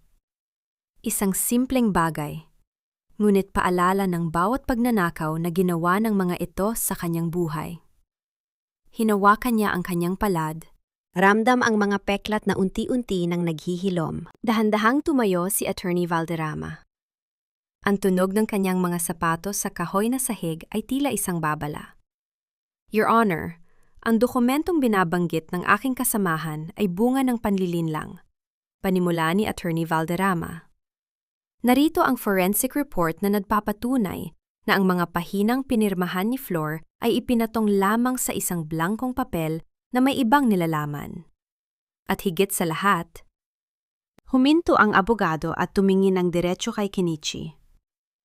Narito ang listahan ng 10 tao, mga kamag-anak ni Mr. Kenichi, na tumanggap ng kabuuang halaga ng perang sinasabi nilang utang ni Flor. Ang pera ay hindi napunta sa negosyo, kundi sa mga personal na bank account ni Doña Imelda at sa mga alahas ni Miss Amara. Ang katahimikan sa korte ay naging bingi. Ang mukha ni Kenichi ay biglang naging abo ang kulay. Si Doña Imelda ay napatigil sa kanyang pag-iyak. Ang kanyang bibig ay bahagyang nakabukas sa gulat. Kasama rin po rito ang mga video recording mula sa mga lihim na kamera sa loob ng mansyon, pagpapatuloy ni Attorney Valderrama. Kung saan maririnig si Mr. Kenichi at ang kanyang ina na nagpaplano kung paano gagawing basura ang buhay ng aking kliyente matapos siyang mapakinabangan. Kasinungalingan yan! Fake news! Sigaw ni Amara mula sa likuran. Ngunit agad siyang pinatahimik ng gwardiya sa pamamagitan ng isang matalim na tingin. Your Honor, may isa pa po kaming saksi na magpapatunay kung sino talaga ang may-ari ng lahat ng asset na pinag-aagawan sa korteng ito.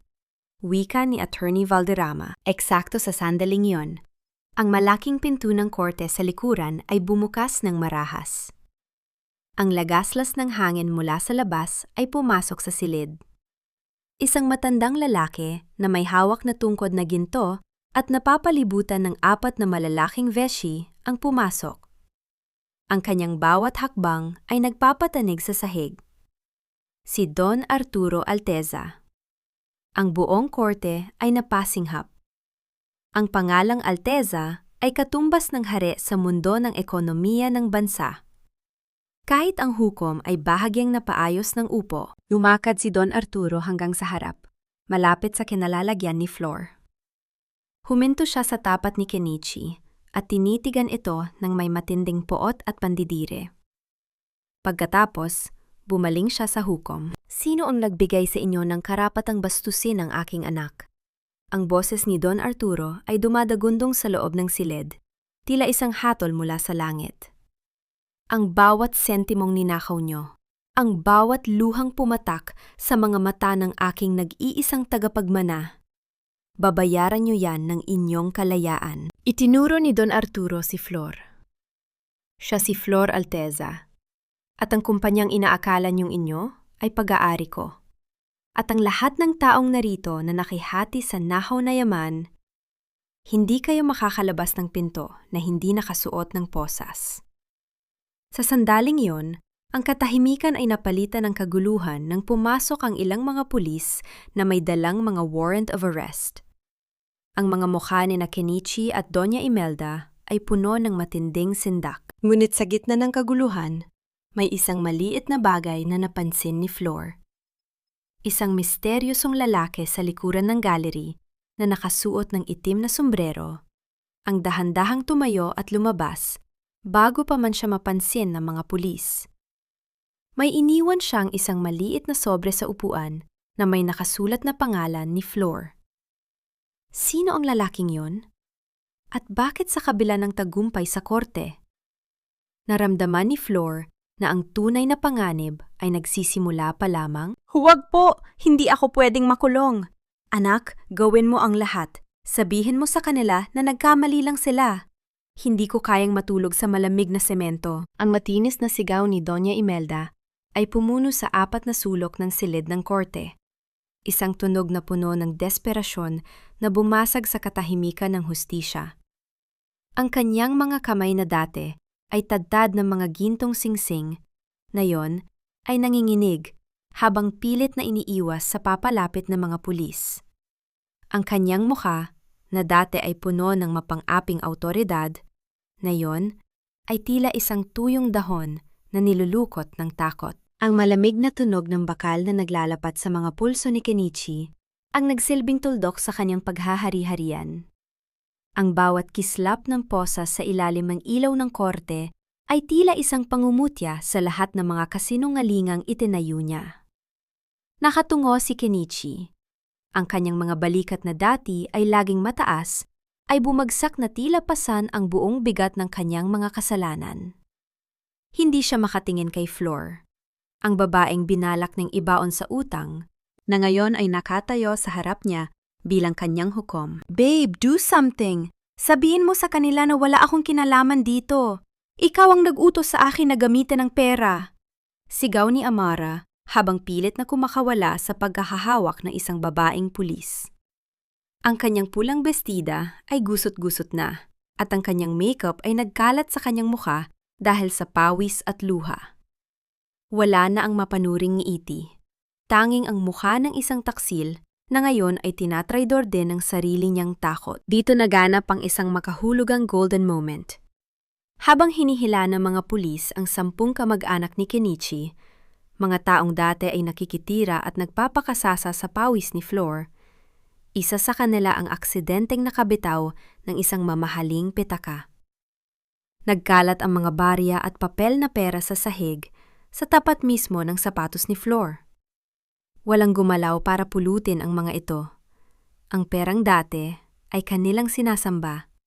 Ngayon ay wala ng halaga para iligtas sila sa rehas na naghihintay. Dahan-dahang lumapit si Flor sa kaning dating asawa. Huminto siya sa tapat ni Kenichi. Sapat na para maramdaman ng lalaki ang lamig ng presensya ng babaeng sinira niya. Tandaan mo ang araw na pinalayas mo ko sa gitna ng ulan, Kenichi. Bulong ni Flor. Ang boses niya ay mahinahon, ngunit tila isang talim na humihiwa sa hangin. Sinabi mo noon na isa akong basura. Ngayon, tingnan mo ang iyong sarili. Ang basurang itinapon mo ang siyang naglinis ng dumi sa pamilyang ito. Ang bawat sentimong ninakaw nyo ay ibabalik nyo, kasama ang bawat segundong inutang nyo sa aking kaligayahan. Flor, maawa ka. Mami mo pa rin si Doña Imelda. Pabulong na pagsusumamo ni Kenichi. Ang kanyang mga mata ay puno ng luha ng pagkatalo. Hindi ko siya mami, tugon ni Flor ng walang pag-aalinlangan. Ang isang ina ay hindi nagtuturo sa kanyang anak na maging magnanakaw at manlilinlang. Ang tunay na utang na loob na sinasabi nyo, bayad na yon sa lahat ng paghihirap na ibinigay nyo sa akin. Mula ngayon, ang tanging utang na meron kayo ay sa batas. Sabay-sabay na inilabas ang pamilya ni Kenichi at ang 10 kamag-anak mula sa korte. Paglabas sa pinto, bumungad sa kanila ang kislap ng mga kamera at ang ingay ng mga reporter. Ang kanilang hiya o kahihiyan ay naging pambansang tuntunin. Ang mga taong dati ay nagmamalaki sa kanilang yaman, ngayon ay nakatakip ang mga mukha gamit ang kanilang mga kamay. Pilit na nagtatago sa katotohanang sila ay mga kriminal na. Isang matinding katahimikan ang bumalot kay Flor habang pinapanood ang paglayo ng mga sasakyan ng pulis. Sa tabi niya, hinawakan ni Don Arturo ang kanyang balikat. Tapos na ang kanilang panahon, anak. Oras na para bawiin ang lahat ng sa atin. Ngunit sa gitna ng tagumpay, naalala ni Flor ang maliit na sobreng iniwan ng misteryosong lalaki sa gallery. Dahan-dahan niya itong binuksan sa loob ng sasakyan ni Don Arturo. Ang loob ng sobre ay naglalaman ng isang lumang piraso ng tela. Isang bahagi ng damit ng isang bata na may mansa ng tuyong dugo at isang maikling sulat. Ang karma ay hindi natatapos sa kulungan, Flor. Ang tunay na pumatay sa iyong ina ay hindi pa nahuhuli. At ngayon, ikaw na ang susunod. Nabitawan ni Flor ang sobre. Ang kanyang tagumpay sa korte ay biglang napalitan ng isang malamig na kilabot. Sino ang pumatay sa kanyang ina? At paanong ang taong ito ay malayang nakakalapit sa kanya sa gitna ng korte? Ang bawat hibla ng tilang ito ay saksi sa aking pagdurusa. At ngayon, ang apoy na tutupok dito ang magsisilbing liwanag ng aking paglaya. Muling tumapak si Flor sa loob ng mansyon ng mga kaaway. Ngunit sa pagkakataong ito, hindi siya nakayuko at hindi siya ang tagalinis. Kasama niya ang sheriff at ilang mga tauhan ni Don Arturo para sa opisyal na pagnielpo o pag-seize sa lahat ng ari-arian na nakuha ni Kenichi sa pamamagitan ng pagnanakaw.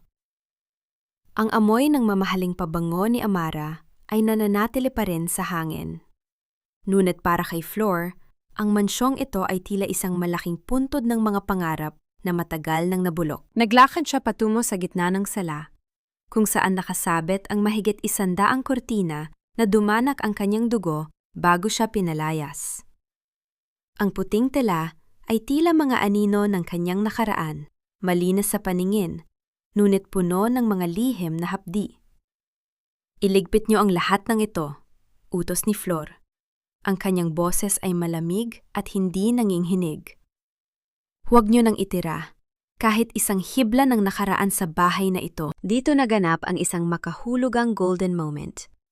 Kinuha ni Flor ang isang gunting at dahan-dahang ginupit ang dulo ng huling kortinang isinabit niya noon. Pinagmasdan niya ang maliit na mansa ng kanyang tuyong dugo sa tela. Hinawakan niya ito ng mahigpit.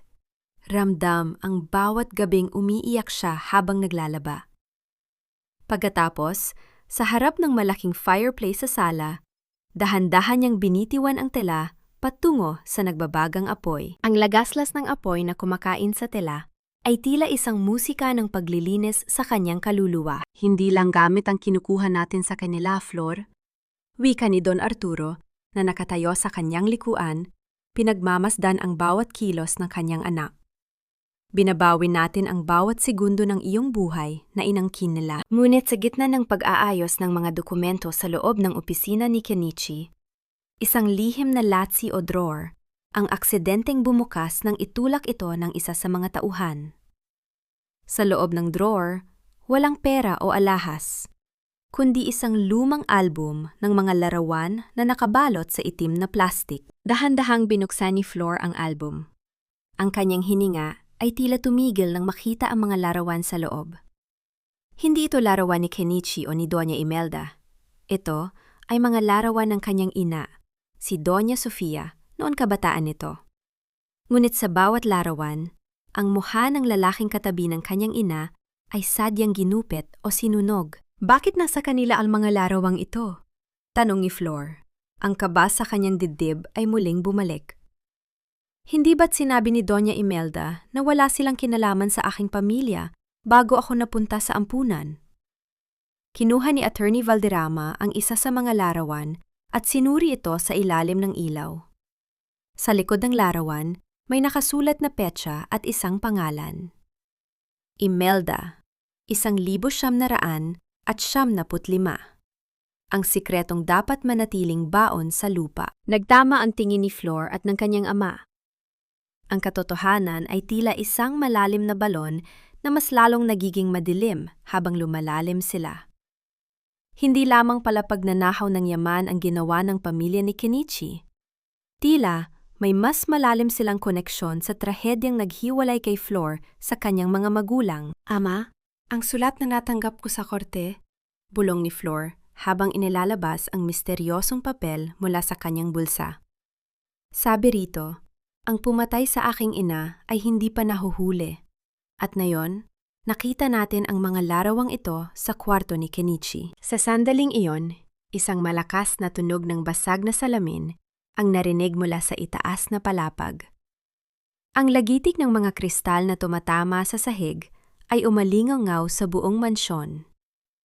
Agad na tumakbo ang mga vesi ni Don Arturo patungo sa master bedroom. Nang marating nila ang silid, bumungad sa kanila ang isang bukas na bintana. Ang hangin mula sa labas ay marahas na nagpapadpad sa mga kortina. Sa gitna ng sahig, sa tapat ng kama, kung saan dating natutulog sina Kenichi at Amara, may nakasulat na mensahe gamit ang isang pulang likido na tila dugo. Hindi ka ligtas sa loob ng iyong sariling kumpanya, Flor. Ang huling mamanahin mo ay ang kamatayan. Nanigas si Flor. Ang mansam inakala niyang muli niyang mababawi ay tila naging isang bitag muli. May ibang tao pang nakakaalam sa bawat sulok ng bahay na ito. Isang taong mas mapanganib kaysa kina Kenichi at Doña Imelda. Sino ang pumatay sa kanyang ina? At paano ito nauugnay sa pamilyang nagpahirap sa kanya sa loob ng 7 taon? Ang loob ng kulungan ay amoy kalawang at luma. Isang lugar na sadyang malayo sa karangyaan ng mansyong kinagisan ni Kenichi. Nakaupo si Flor sa likod ng isang makapal na salamin. Pinagmamasdan ang lalaking dating tinawag niyang asawa. Wala na ang kislap sa mga mata ni Kenichi. Ang kanyang buhok ay gulo-gulo at ang kanyang balat ay tila naging maputla sa ilalim ng malamig na ilaw ng selda. Nang makita ni Kenichi si Flor, pilit siyang ngumiti, isang desperadong ngiti na humihingi ng awa. Flor, alam ko galit ka pa rin. Pero please, tulungan mo ako. Si Mami, hindi niya kakayanin dito. Sabihin mo sa daddy mo, ibabalik namin ang lahat. Magtatrabaho ako para sa inyo. Basta ilabas niyo lang kami rito. Huminga ng malalim si Flor. Ang kanyang tinig ay hindi na puno ng galit, kundi ng isang malalim na pagkapagod. Hindi ako pumunta rito para pakinggan ang mga pangako mo, Kenichi. Tapos na tayo sa bahaging iyan ng kwento. Narito ako dahil gusto kong malaman ang totoo. Ang album ng mommy ko, paanong napunta yon sa lachi ng lamesa mo? At sino ang lalaking ginupit ang muka sa mga larawan? Natigilan si Kenichi. Ang kanyang mga kamay ay nagsimulang manginig sa ibabaw ng lamesa. Hindi ko alam, Flor. Si Si Mommy ang may hawak ng lahat ng iyon bago kami lumipat sa mansyon. Ang sabi niya, yun daw ang tanging alas niya laban sa mga Alteza kung sakaling magigipit kami. Sinong lalaking yon, Kenichi? Sabihin mo sa akin ang totoo kung gusto mong magkaroon ng kahit kaunting kapayapaan ang konsensya mo. Mariing utos ni Flor. Dito naganap ang golden moment. Dahan-dahang inilabas ni Flor mula sa kanyang pitaka ang kanyang singsing sa kasal. Ang singsing na matagal niyang iningatan bilang simbolo ng kanyang katapatan. Ngunit ang singsing ay putol na sa gitna. Inilapag niya ito sa tapat ng salamin. Ito ang huling bahagi ng buhay ko na pag-aari mo, Kenichi. Ibinabalik ko na sa'yo. Wala na akong utang sa'yo. At wala ka na ring pag-aari sa puso ko. Tinitigan ni Kenichi ang putol na singsing. At tila doon lang sumagi sa kanyang isip ang laki ng kanyang nawala. Si Victor Alteza, pabulong na wika ni Kenichi. Ang kapatid ng daddy mo. Siyang tumulong kay Mommy nung trahedya sa dagat. Siya ang gustong kumuha ng kumpanya noon pa man. At si Mommy ang naging saksi niya sa pagpatay sa Mommy mo, kapalit ng yaman na tinatamasa namin ngayon. Naramdaman ni Flor ang tila paghinto ng tibok ng kanyang puso. Ang sarili niyang amain, ang kapatid ng kanyang ama, ang utak sa likod ng lahat ng kanyang paggurusa. Ang lalaking laging nasa tabi ng kanyang ama, ang lalaking nagpapanggap na nagdadalamhati rin sa pagkawala niya, ay siya palang pumatay sa kanyang ina. Nasaan si Victor na yon? Tanong ni Flor. Ang kanyang boses ay puno ng pang-inginig. Hindi ko alam, pero bago ako mahuli, narinig ko siyang kausap ni Mommy. Sabi niya, hinding-hindi niya hahayaang magmana ang isang basura sa kumpanya na pinaghirapan niyang agawin. Sagot ni Kenichi habang umiiyak. Tumayo si Flor nang hindi na muling tumingin kay Kenichi. Ang tunog ng kanyang mga hakbang papalayo sa selda ay tila isang hudyat ng bagong laban. Ngunit habang papasok siya sa kanyang sasakyan, tumunog ang kanyang cellphone. Isang hindi kilalang numero ang lumitaw sa screen. Nang sagutin niya ito, isang malalim at pamilyar na boses ang bumate sa kanya. Masyado kang maraming nalaman sa loob ng kulungan, Flor. Akala mo ba ay natapos na ang lahat nang maipakulong mo si Kenichi? Ang rosas ay mas magandang tingnan kapag ito ay tuyo na at wala ng buhay. Kasabay nito, napansin ni Flor ang isang itim na sasakyan na nakabuntot sa kanila mula sa labas ng presinto. Ang bilis ng sasakyan ay tila hindi normal, at ang bawat pagliko nila ay sinusundan nito. Hindi mo ako mapapatay ng ganoon kadali, Victor. Ang rosas na dumaan sa apoy ay hindi natutupok, kundi lalong tumitibay ang mga tinik. Ang malakas na tunog ng pagbabanggaan ng mga bakal ay umalingaw-ngaw sa kahabaan ng flyover, habang ang itim na sasakyan ay pilit na iginigiit ang sasakyan ni Flor sa gilid ng konkretong harang. Ang pag-ikit ng mga gulong sa mainit na aspalto ay naglikha ng makapal na usok na tila isang madilim na anino na nagbabadya ng kamatayan. Sa loob ng sasakyan, mahigpit na nakahawak si Flor sa kanyang upuan. Ang kanyang puso ay tumitibok ng mabilis, ngunit ang kanyang mga mata ay nananatiling nakatuon sa unahan. Senyorita, humawak po kayo ng mahigpit! Sigaw ng kanyang driver habang pilit na binabalanse ang manibela. Sa isang iglap, bago pa man tuluyang mahulog ang sasakyan ni Flor sa bangin, tatlong iba pang itim na SUV ang biglang sumulpot mula sa likuran. Ito ang mga tauhan ni Don Arturo na kanina pa palang nakabantay sa bawat galaw ni Flor. Sa isang mabilis at planadong pagkilos, napalibutan nila ang sasakyang humahabol kay Flor, dahilan upang mapilitan itong huminto sa gitna ng kalsada. Bumaba ang mga vesi ni Don Arturo, kasama si Attorney Valderrama. Sa kabilang sasakyan, lumabas ang isang lalaking may marangal na tindig, ngunit may mukha ng isang taksil, si Victor Alteza. Ang kanyang mga mata ay puno ng put nang makita niyang buhay pa rin si Flor. Ngunit bago pa man siya makagawa ng anumang hakbang, Ang mga sirena ng pulis ay nagsimula nang dumarating mula sa magkabilang dulo ng flyover. Tapos na ang pagtatago mo, Victor, wika ni Attorney Valderrama habang inilalabas ang warrant of arrest. Ang lahat ng ebidensya ng pagpatay kay Doña Sofia at ang pagtatangka sa buhay ni Flor ay nasa kamay na namin. Dinala si Victor sa presinto at doon natapos ang huling banta sa buhay ni Flor. Ang madilim na ulap na bumabalot sa pamilya Alteza sa loob ng 2 dekada ay sa wakas ay napawi na ng liwanag ng katotohanan. Lumipas ang ilang buwan. Ang ingay ng lungsod ay napalitan ng tunog ng mga tawanan at kwentuhan sa loob ng isang bagong gusali sa gitna ng Maynila. Ito ang Flor Sanctuary. Isang pundasyon na itinayo ni Flor gamit ang sarili niyang pondo para sa mga kababaihang naging biktima ng pang-aabuso, panlilinlang at kawalan ng pag-asa. Dito naganap ang isang napakagandang golden moment. Nakaupo si Flor sa isang bench sa garden ng pundasyon kasama si Lola Rosa. Ang matanda ay nakasuot na ng malinis at magandang damit at ang kanyang mga mata ay nagniningning sa tuwa habang pinapanood ang mga batang naglalaro sa paligid. Sabi ko sa'yo, Neng, wika ni Lola Rosa habang hinahaplos ang kamay ni Flor. Ang bawat paghihirap ay may katumbas na ginhawa. Tingnan mo ang iyong sarili ngayon. Hindi ka lang nakabangon. Nakapagtayo ka pa ng hagdan para sa iba. Salamat, Lola Rosa, sagot ni Flor, sabay sandig ng kanyang ulo sa balikat ng matanda.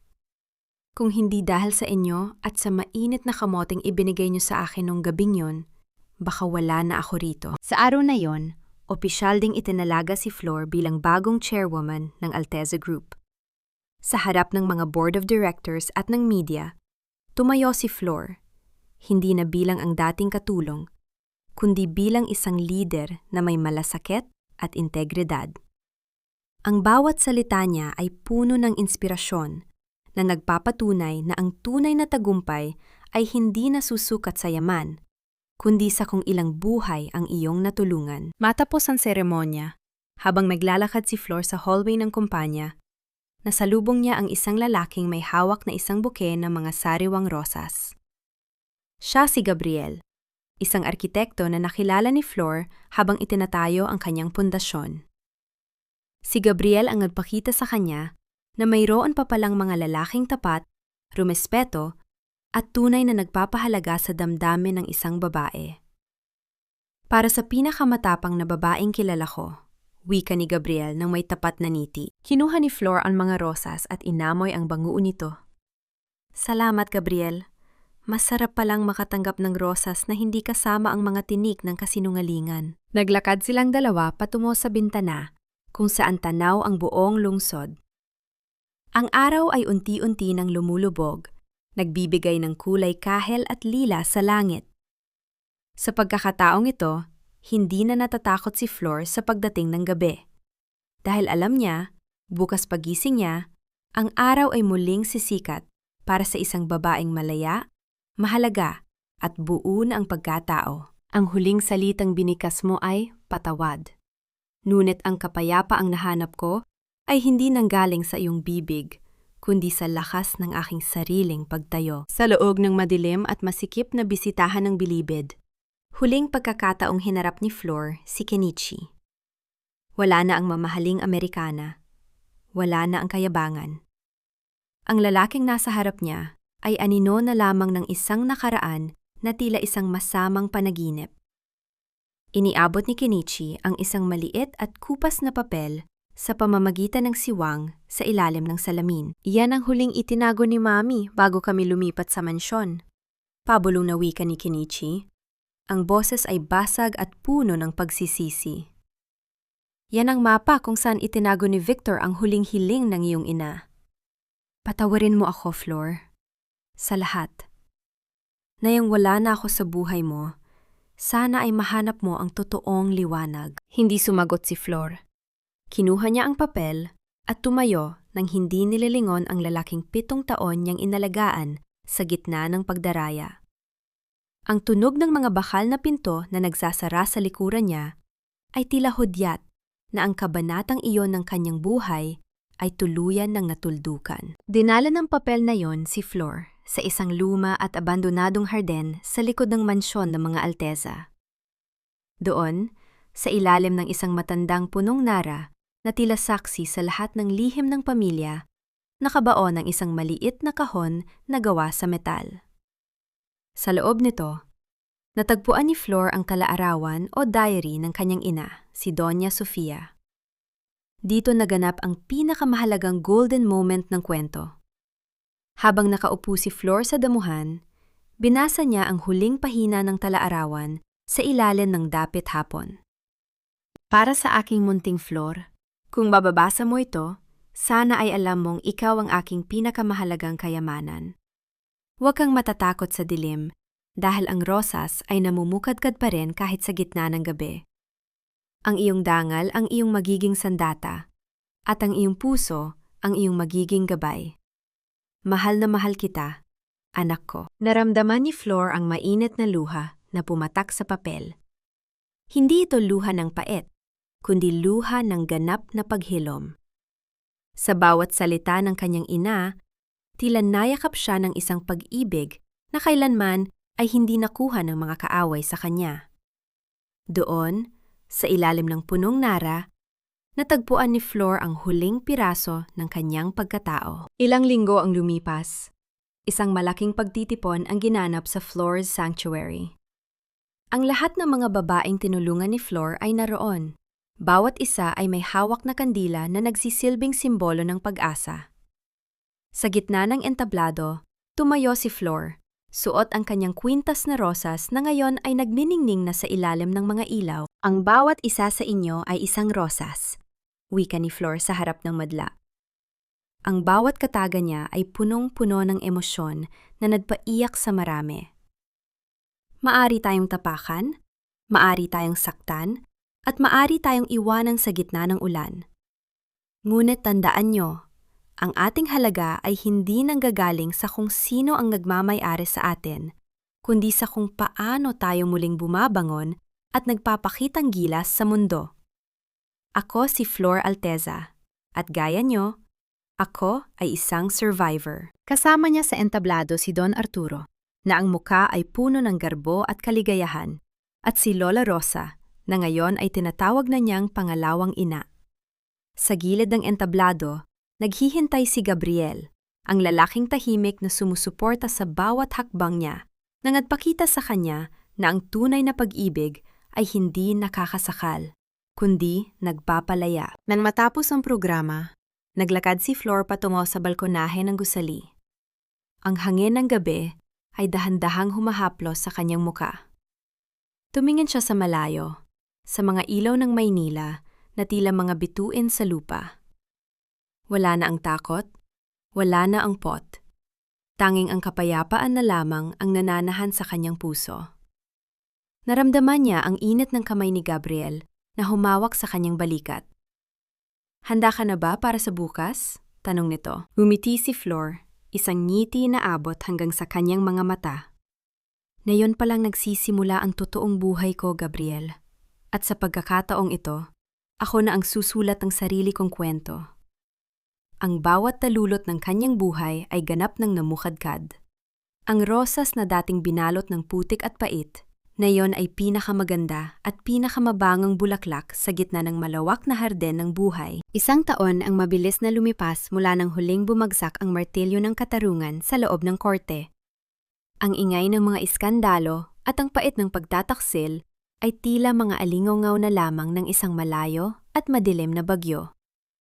Sa itaas ng burol na natatanaw ang malawak na harden ng mansyon ng mga Alteza, nakatayo si Flor habang ang hangin ng madaling araw ay marahang naglalaro sa kanyang buhok. Wala na sa kanyang leeg ang lumang kwintas na rosas. Sa halip, inilagay na niya ito sa loob ng isang glass case sa tabi ng larawan ng kanyang ina sa loob ng bahay. Hindi bilang isang pabigat, kundi bilang isang paalala ng kanyang pinagdaanan. Ang kanyang mga kamay, na dati ay tadtad ng sugat at kalyo mula sa paglalaba ng 100 kortina, ngayon ay makinis na at puno ng lakas. ngunit nananatiling may malasakit sa bawat haplos. Nakahanda na ang lahat sa sanctuary floor. Ang malambing na boses ni Gabriel ang bumasag sa katahimikan. Lumapit ang lalaki at tumayo sa kanyang tabi, hindi humahawak ng mahigpit, kundi nag-aalay ng isang presensya na nagbibigay ng kapanatagan. Salamat, Gabriel, ngiti ni Flor. Salamat sa pagtitiyaga mong maghintay hanggang sa maging buo na muli ang puso ko. Dito naganap ang huling golden moment. Lumabas si Lola Rosa mula sa pinto ng mansyon. Bitbit ang isang tray ng mainit na kape at ilang piraso ng kamote. Ang pagkaing nagligtas kay Flor nung gabing wala siyang masilungan. Kasunod niya si Don Arturo na nakangiti habang pinapanood ang kanyang anak. Sabay-sabay silang naupo sa balkonahe. Pinapanood ang dahan-dahang paglitaw ng araw sa abot-tanaw. Walang kompetisyon, walang pagnanakaw, tanging ang init ng isang pamilyang binuo ng pagmamahal at hindi ng interes. Nagawa mo na ba silang patawarin, anak? Tanong ni Don Arturo nang may malalim na pag-unawa. Huminga ng malalim si Flor. Ang kanyang paningin ay nakatuon sa nagbabagong kulay ng langit. Ang pagpapatawad, Ama, ay hindi para sa kanila. Ginawa ko yon para sa sarili ko. Pinatawad ko ang sarili ko sa pagiging biktima at iniwan ko na sila sa kamay ng batas at ng Diyos. Wala na silang kapangyarihang saktan ako dahil ang boses nila ay wala na sa loob ng isip ko. Sa loob ng kulungan, balita ay si Kenichi at Doña Imelda ay unti-unting kinakain ng pagsisisi at ng hirap ng buhay na malayo sa karangyaan. Ngunit para kay Flor, ang kabanatang yon ay wala ng pahina. Ang kanyang kapayapaan ay nahanap niya hindi sa paghihigante, kundi sa pagtulong sa ibang kababaihan na mahanap ang kanilang sariling tinig. Ang bawat babaeng pumapasok sa sanctuary, patuloy ni Flor, ang boses ay puno ng paninindigan, ay paalala sa akin na ang dangal ay hindi kailanman nananakaw. Maari tayong durugin ng mundo, pero ang bawat piraso natin ay pwedeng mabuo ng mas matibay kaysa dati. Habang ang sikat ng araw ay tuluyang yumakap sa buong hardin, ang bango ng mga tunay na rosas ay humahalimuyak sa hangin. Ang rosas na dating binalot ng putik at pait ay hindi lang namukadkad. Ito ay naging isang buong hardin ng pag-asa. Tumingin si Flor sa langit at bumulong sa hangin. Tila kinakausap ang kanyang inang si Sofia. Masaya na ako, Ma. Malaya na ako. Ang bawat patak ng luha noon ay naging hamog na nagpapaganda sa kanyang umaga. At sa huling pagkakataon, ang babaeng dating tagalaban ng kurtina ay naging reyna ng sarili niyang tadhana. Ang dapit hapong iyon ang naging huling saksi sa paghilom ng isang pusong matagal na binalot ng paip, habang ang sikat ng araw ay unti-unting yumayakap sa isang bagong simula na puno ng liwanag. Mga mahal kong tagapakinig, maraming salamat sa pagsama sa akin sa mahabang paglalakbay na ito ni Flor. Habang isinusulat ko ang bahagi kung saan mag-isang nilalaban ni Flor ang 100 kurtina hanggang sa dumanak ang kanyang sariling dugo, hindi ko mapigilang mapaluha at makaramdam ng matinding galit sa kawalang katarungang sinapit niya. Ang kwentong ito ay hango sa mga tunay na laban ng mga kababaihan sa ating paligid na patuloy na nagtitiis sa dilim para sa kanilang pamilya. Isang patunay na ang ating buhay ay parang isang maruming tela. Maaring mapuno tayo ng mansa ng kataksilan at putik ng kahirapan.